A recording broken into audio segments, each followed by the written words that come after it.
Well, hello there. I'm Gemini. Hello and welcome. If you've ever run a business, I'm willing to bet you've stared at your cash balance and your bank statement and thought, wait, that's not right. It's a classic financial mystery. Well, today we're going to put on our detective hats and crack this case once and for all by mastering one crucial tool, the bank reconciliation statement. I mean, it's a super frustrating feeling, right? You look at your company's books and they show one number, then the statement from the bank comes in and it's telling a totally different story. It can feel like your money is just playing this elaborate game of hide and seek, but I promise you there's a perfectly logical reason for all of this.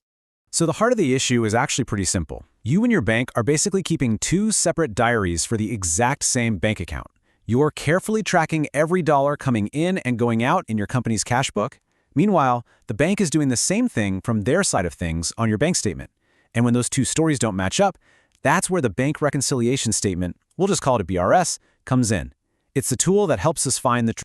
So here's our game plan for this investigation. First, we'll get to know the main tool in our detective kit. Then we're going to line up the usual suspects, all the common reasons these records just don't seem to agree. After that, I'll walk you through the exact step-by-step process for solving the case, and finally, we'll put it all together and crack a real-world example. Okay, first things first. Every good detective needs their toolkit, right? Well, for this financial investigation, our number one most important tool is the bank reconciliation statement itself. So let's open up that kit and see exactly what this thing is and why it's so incredibly powerful. So what is it really? Well, a BRS is basically just a report. It's a worksheet that explains every single reason for the difference between your cash book and the bank statement on any given day. Now, here's a key point. This isn't a formal account in your official books. Think of it more like a detective's working notes. It's the document that bridges that gap and proves that once you account for everything, both your records and the bank's records are actually telling the exact same story. And please, don't mistake this for just some boring number matching exercise. This statement is one of the most vital internal controls any business can have. Doing this regularly is how you catch mistakes, whether they're your fault or the bank's. It's how you spot weird delays in payments. And, really importantly, it's a huge deterrent to fraud. It's a lot harder for money to just go missing when someone is checking this closely. This whole process reveals the true, actual cash balance you have to work with. All right, so we've got our tool in hand. It's time for the next phase, identifying the culprits. To get to the bottom of this mystery, we have to understand the usual suspects, that handful of common reasons why your books and the bank's records are almost never going to be perfectly in sync. As we dig into the evidence, we find that pretty much all these discrepancies fall into two main categories. The first one, and this is by far the most common, is what we call timing differences. This is simply when you and the bank record the very same transaction, but you do it on different days. The second category? Well, it's exactly what it sounds like. Errors. Just plain old mistakes made by either you or the bank. Let's bring in our first major suspect from that timing difference category, the outstanding check. So picture this. You write and mail a check to a supplier. The moment you do that, you log it in your cash book, and poof, your balance goes down.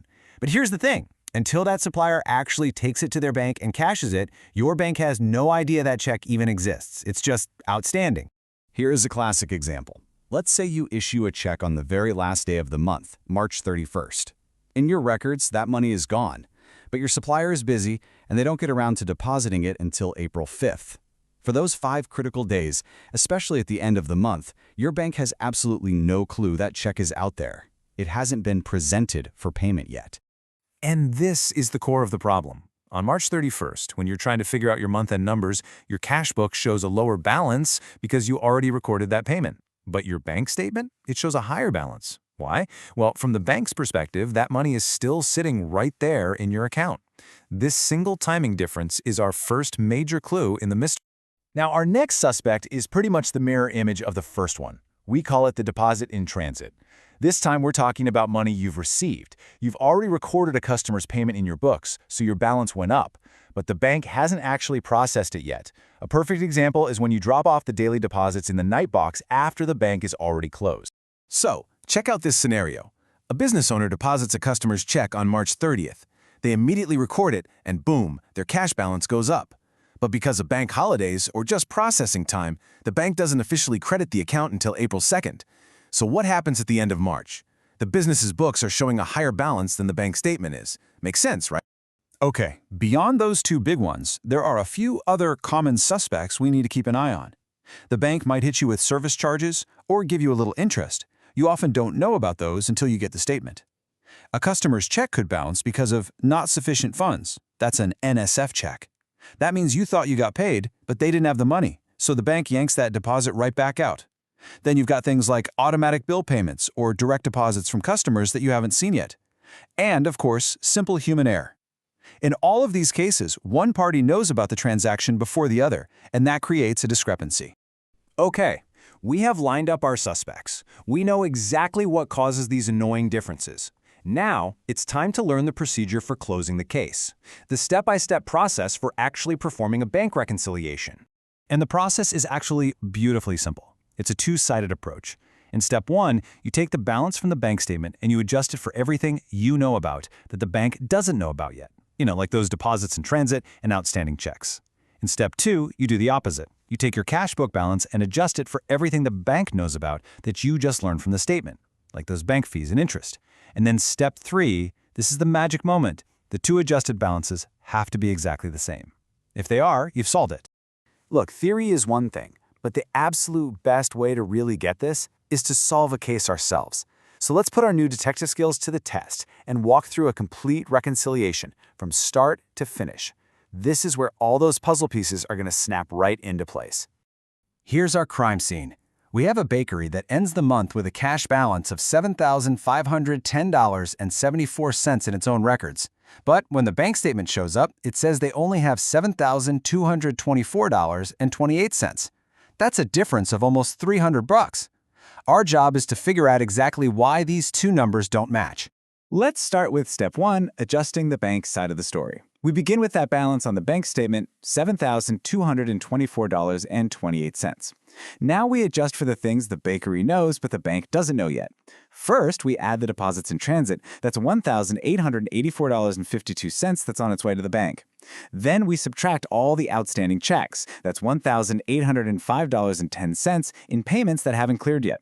We run that calculation and we get our adjusted bank balance, $7,303.70. Okay, let's hold on to that number. Now for step 2, we adjust the bakery's books. We start with their balance of $7,510.74. This time, we're adjusting for things the bank knows about, but the bakery just found out from looking at the statement. First, we'll add the $28.96 in interest the bank paid them. Then, we have to subtract a couple of things. There was a $200 customer check that bounced, and another $36 in bank fees. So we do that math, and we get a reconciled book balance of $7,303.70. And there it is. Look at that. The two adjusted balances match perfectly, to the penny.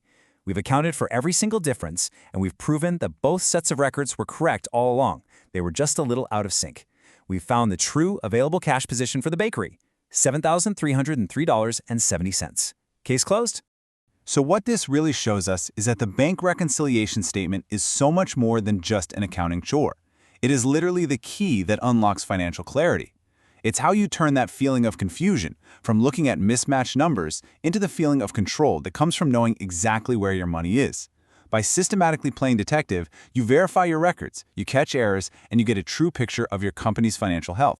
This whole process of methodical investigation, that's a really powerful mindset. So I'll leave you with the question.